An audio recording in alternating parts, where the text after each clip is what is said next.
Now, I have given every single team in Europe a transfer ban for 50 years. A transfer embargo across every single team, so it's going to be interesting to find out whose youth academy can carry their team to domestic dominance. Who's going to become the powerhouse in the Champions League. Whether this will affect the World Cup or the Euros, it's quite interesting to find out, so let's take a look. Real Madrid and Atletico Madrid have been relegated. Oh my god, I did not see that happening. So yes, just to show you the legitimacy of this, transfer ban until 2071, and if I flick through the clubs in the Premier League, you can see pretty much every single club has that. It goes all the way down through the Championship, and I've gone across pretty much every single league in Europe to make sure no European clubs can buy any players and dominate Europe just because they're the only ones who can make any transfers, really. So I think this experiment's quite interesting because I want to really see whether one team in each league starts to dominate, whether there is a superior youth academy which happens in each country, whether we'll just see some random teams now just start being amazing, like in different leagues that we've never seen before win a league title, whether that will happen. I think this is quite an interesting experiment, and 50 years is a long ass time for this to happen to change history. So the year is 2071.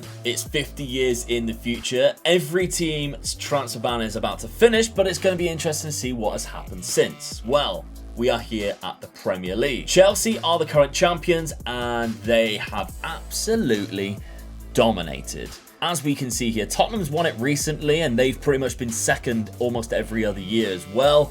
Southampton gets a league title in 2063-64, but you're going to have to go a long way down before you start seeing some other clubs like Arsenal and United just getting a cheeky season in there. Chelsea again dominating, and it's not until the 30s, the very start of the 30s, where this has happened. So Chelsea had pretty much dominated for 40 years in this database. That's mental, really, how dominant that one team can be. And Tottenham just being the bridesmaid every single year. It's pretty much what Tottenham do. They've won some Premier League titles as well. They've done better than other clubs. But still, I'm really shocked by that. The first few years was pretty much spread out. Man City getting a couple. And obviously, because they're not able to make signings early on, they can't dominate the early seasons. So Chelsea picking up 23-24 season, they got a fairly good youth academy. Manchester United exactly the same. Arsenal, the later stages of the 2020s, picking up a few wins. You think like the Bukayo Saka, Emile Smith-Rowe, if they've managed to keep hold of these players, those are the players that's going to win them things. Now, I just thought I'd have a look at some of Chelsea's managers just to see who's been doing it for them, because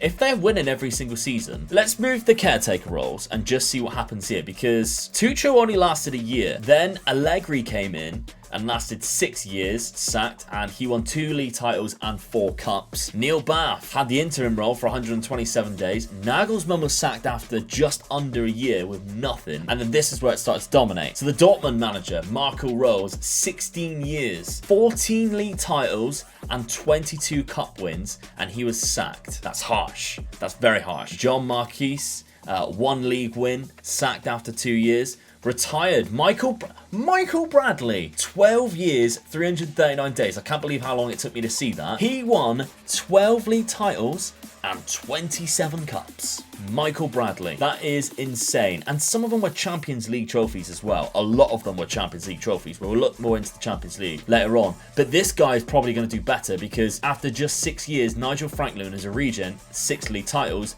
and 20 cup wins already. That is complete dominance. Some of the other funny managerial mishaps was Manchester United, because they had Ole Gunnar Solskjaer for 17 years, 30 cup wins. I think that's higher than Sir Alex Ferguson with 8 league titles in just those 17 league years. Julian Nagelsmann was sacked again. Not a very good manager. Wayne Rooney, sacked. Candreva, sacked. Without winning out hardly anything, each of these managers. Eric Dyer became manager for a year and then was sacked. Jean-Philippe Gamin was also an interim for a little bit as well. And then you go a little bit higher and you see El Ghazi. Matteo Darmian also sacked at one point as well. So a few of the weird and wonderful managers, but nobody really getting a good significant amount of time at Manchester United. By the way, viewers, if you could leave a like on the video, that would be absolutely fantastic to make sure we keep the like button going. It really does help spread these videos in the YouTube algorithm. Make sure you're subscribed as well. We're trying to get to 30,000 subscribers. We're almost there. You could help us get there. Over to Spain Spain then, which is at this point the second highest reputation league in the world. It hasn't really changed that much, to be honest. But what has changed is who is at the top of La Liga, because Leganes has been winning the league. That is mental. Barcelona's still here. They won it 3 years ago, but then it's very much chopping and changing between different leagues. No dominance here in Spain like there was in England, although Barcelona are up there quite often. It is spread out. Sevilla getting a lot, Athletic Bilbao, Osasuna getting a few games, Betis there, Almeria. We also have Getafe having 3 years of dominance there, with Barcelona finishing second, Sociedad getting a cheeky one, Atletico Madrid in 2045-46. No Real Madrid. We are not seeing Real Madrid in any of this. We might have to take a look and see where they are right now. Sevilla getting some more, Celta Vigo, Barcelona, Valencia in the 2030s. Bilbao in 27, 28, 29 and 30 getting a 3 league seasons there, which is great for them. That's really early. To get it that early, that's fantastic. Real Madrid, obviously, the last one that they won was 2036 is the last one that they've won. That's mental, really. So where are they now? Are they still in the top division? They are still in La Liga, but they're in 6th place. Las Palmas. No, hold on. That's the 2nd division. This is the 2nd division. Real Madrid and Atletico Madrid have been relegated. Oh my god, I did not see that happening. So I thought we'd take a look at their domestic history then. They've been in La Liga 2 for the last 3 seasons. They were relegated, finishing dead last, 20th position there. But they've been up and down. That looks like the first time that they went down in the year 2057-58. So it did take them a long time to go down, but eventually it happened. They finished in 18th place and they dropped out of La Liga for the very first time ever, I think. It's only ever been Real Madrid, Athletic Bilbao and Barcelona. So let's take a look and see if Barcelona's ever been relegated, because I don't think they would have been. No, so by the looks of it, Barcelona were never relegated. Atletico Madrid obviously were. We've seen that. What about Bilbao? Because Bilbao are the last team, as well as Barcelona, to not be relegated into that 2nd division. We might as well just see if they've been exactly this. They've gone down as well. They've gone down a couple of times. They saved us. So the first time that they went down was 49-50. After finishing 19th place, but they bounced back after 3 years, took another 3 years in La Liga 2, then they bounced back again and won the league. Hold on, whoa! So they won La Liga 2, they finished 1st place, then they finished 2nd in La Liga, finished 4th, and then won the league twice. That's mental, really. You don't see that very often, but because this is like very much like the 60s and the 70s in football, I know a lot of people in the UK will remember it. Teams can bounce up in divisions and challenge for the top title in Division 1, whatever it was back in the day. You can't really do that in the Premier League now. Money is too much of a big factor. Transfers are too much of a big factor. I very much doubt we'll ever see another championship team bounce straight from the championship and challenge for the title in the Premier League. I just can't see it happening. Bundesliga then has been completely dominated, by the looks of it, by Dortmund. We've seen Regensburg there, Werder Bremen getting a couple recently. Dresden, that's great for Dresden. We know that they're quite a big team back in the day as well. Union Berlin, Nuremberg, Hanover getting a few. I mean, it does look like in the 40s it was very much all over the place, 40s and 50s, and Dortmund have kind of recovered it since. I am seeing no Bayern Munich though. What is going on here? So Stuttgart won it in 2030-31, Hertha 38-39. Bayern Munich, the last time they won the league, were 25-26. That cannot be right. Where are they? They're still in the Bundesliga. They are still in the Bundesliga, but I don't think they've won it the most times anymore. So let's look at competitions then. No way! Bayern Munich have gone down to the 3rd division. So they stayed in the Bundesliga all the way up until 2048-49. Then they were relegated twice, and they went all the way down to the 3 Liga. They stayed down there for a long ass time as well. They came back up, then they've gone back down, they've gone back up a few times now. That is mental. I cannot believe that. Bayern Munich, the biggest German club in the world, going down to the 3rd division. I want to see then history. Who's won it the most times? It is still Bayern Munich. Just, I would probably say. That's mental. What I do want to quickly check is places like the Sky Bet Championship and just see whether there are some big clubs that have dropped down, maybe. So Plymouth, they're getting relegated. That's my team. That's gutting. But I can't see any like big Premier League teams. What about if we go 1 league lower into Sky Bet League 1? Is there any big teams down here that we can see? I mean, no like Premier League teams. There's Bolton getting relegated, unfortunately for them. In League 2, maybe? Is there any big clubs down here? I don't think there's gonna be. I think the English leagues, and I've loaded this, like every single team down to like the Sky Bet National League, we can see here. There's no like big teams down here. So pretty much the Premier League looks kind of the same, which is one of the only leagues that does, really. This is the Premier League right here. Brighton is still here. It's pretty much rocking the same kind of teams, really. Southampton, Fulham, Derby County. So teams that have been in the Premier League recently are still here. All right, let's have a look at some more different leagues then. The Serie A also gives us a very interesting perspective. So on the past winners, we can see, if we go right up to the top, Frosinone is top of that. They've won it recently. Napoli, runners-up. Cittadella is teams that I've never even heard of. Vincenza as well. The last 4 seasons have been won by teams that I don't really think I'm very much aware of. And even like the runners-up, when Juve are winning it, are different clubs each time. Juve Stabia. I've never heard of this team. Never heard of this team whatsoever. I would have no idea who they are or where they are from. Sassuolo, Foggia, Ascoli. I think Ascoli used to be a bigger team back in the day. Benevento, Milan. So that's the first Milan team, 2043-44. I really did think that the Milan teams would dominate. I really did. I thought Inter and AC Milan will probably have the best youth academies throughout the whole year, and I thought if there was to be a league that was dominated,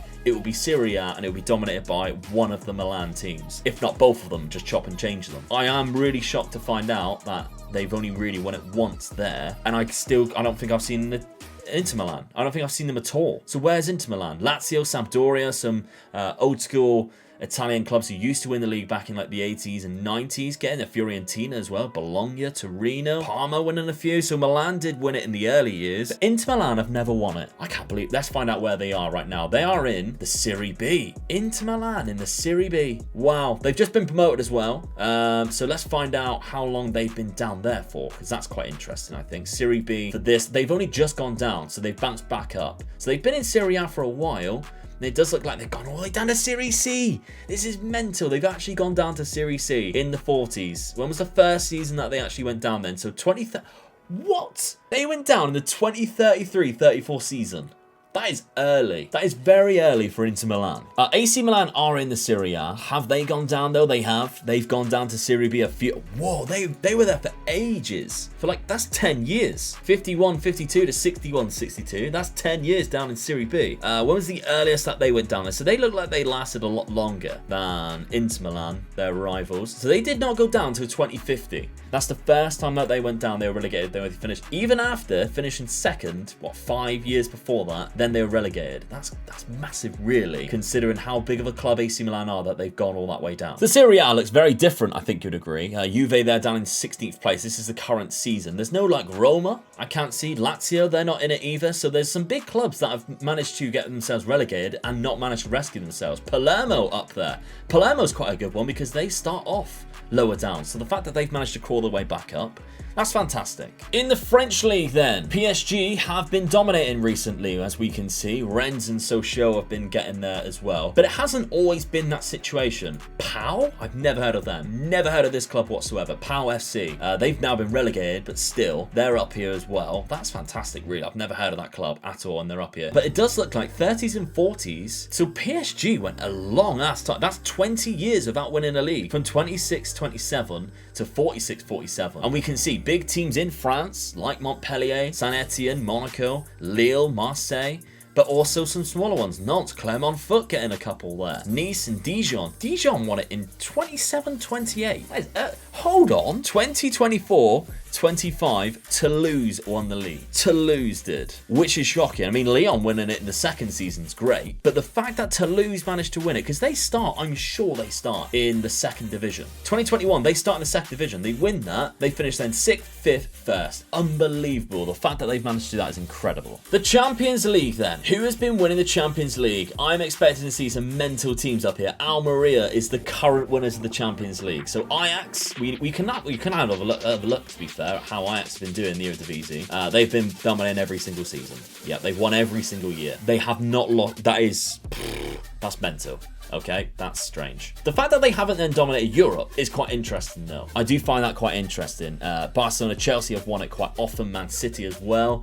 Tottenham have won a Champions League. Osasuna, Hanover, Espanyol. So not only Barcelona, but their rivals, their local rivals, Espanyol, have been winning it. Ajax haven't won it for a very long time. Southampton finishing runners up there. Bilbao have won a couple. Sociedad and Betis as well. So Spain looks like they've completely dominated the Champions League for a lot of time here. Real Madrid won it a lot in the 30s. despite obviously getting themselves relegated. And in the early years, I mean, Chelsea, Real Madrid, Man United, Dortmund winning a couple there. It's quite interesting. What about Europa League? The Europa League has been won by a lot of Spanish clubs as well. Getafe, Leganes, Fenerbahce even, Club Brugge. Braunschweig, Eintracht Braunschweig, that's a weird team to see. Numancia as well, Porto. I'm quite surprised that we're not seeing Portuguese clubs dominate. I really am. I really did think Benfica, Porto would be two teams that we would see win the Champions League and do really well because of how good the Portuguese players are on this game. So I'm very surprised. Hold the phone, Ludogorets. Ludogorets won the Europa League 2050, 2051. That's fantastic for them. Regensburg, we've seen them win the Bundesliga a few times. They've been up there in the Europa League as well. Other than that, not some massive shocks that I would expect to see. Tottenham won the second season there, so they didn't take them that long to win a trophy. I didn't check the FA Cup, to be honest. There could be some weird winners of the FA Cup. Not really. Teams that you would expect to win the FA Cup. Chelsea dominant as well, so not massive there. Finally then, let's check the European Championships and the World Cup. Has this caused... God, I can already see one. Scotland winning the Euros against Italy as runners-up. They've won it twice. England won it 2044. So Scotland have won the Euros more than England have, which is mental. I mean, Spain and France trading it off a few times. Italy winning it as well. But that is crazy, that Scotland. So that's really the only big shock there. What about the World Cup? Well, the World Cup has been won by England on a number of occasions, which I kind of expected to happen because England are always overpowered in the World Cup in Football Manager, but still, Bulgaria getting to a final there. That's quite interesting. Argentina winning it back-to-back. Spain as well, getting a couple, as well as France. And Uruguay winning it in 2022 in the Qatar World Cup is definitely one of the biggest surprises in the World Cup. Well, viewers, let me know what your thought is about this weird and wonderful experiment. If there's any other experiments that you'd like to see, let me know down in the comments. What was the weirdest thing that you've seen during this? I think teams like Real Madrid and stuff getting relegated, Bayern Munich getting relegated into like the C division of whatever league they're in is definitely the most surprising thing for me that has happened. But anyway, make sure you're subscribed, make sure you're liking the video, and I'll see you on the next one. Bye-bye.